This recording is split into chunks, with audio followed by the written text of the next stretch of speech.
The Gospel according to St. John, chapter 19. Then Pilate therefore took Jesus and scourged him.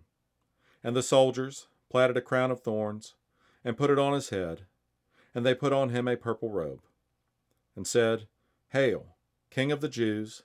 And they smote him with their hands. Pilate therefore went forth again, and saith unto them, Behold, I bring him forth to you, that ye may know that I find no fault in him. Then came Jesus forth, wearing the crown of thorns and the purple robe. And Pilate saith unto them, Behold the man. When the chief priests, therefore, and officers saw him, they cried out, saying, Crucify him, crucify him. Pilate saith unto them, Take ye him, and crucify him, for I find no fault in him. The Jews answered him, We have a law, and by our law he ought to die, because he made himself the Son of God. When Pilate therefore heard that saying, he was the more afraid, and went again into the judgment hall, and saith unto Jesus, Whence art thou? But Jesus gave him no answer.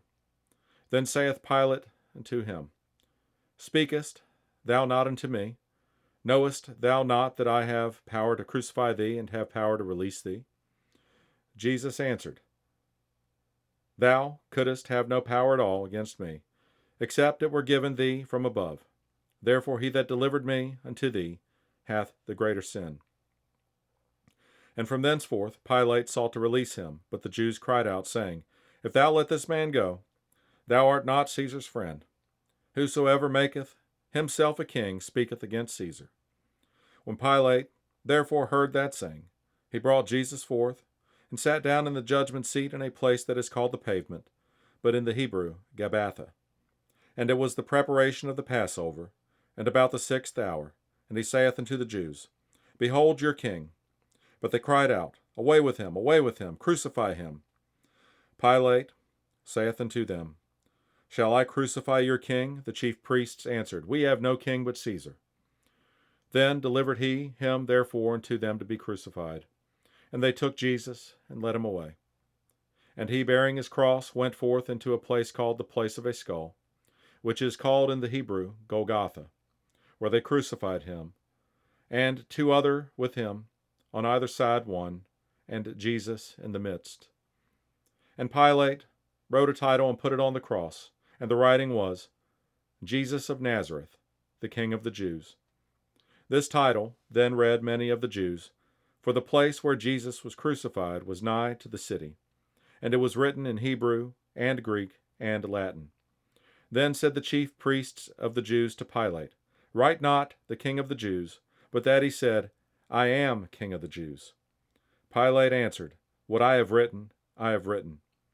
Then the soldiers, when they had crucified Jesus, took his garments, and made 4 parts, to every soldier a part, and also his coat. Now the coat was without seam, woven from the top throughout.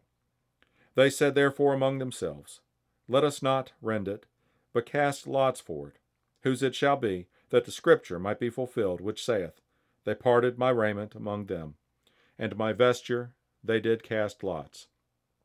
These things therefore the soldiers did.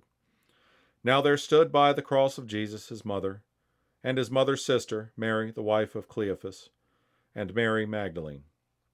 When Jesus therefore saw his mother and the disciple standing by, whom he loved, he saith unto his mother, Woman, behold thy son.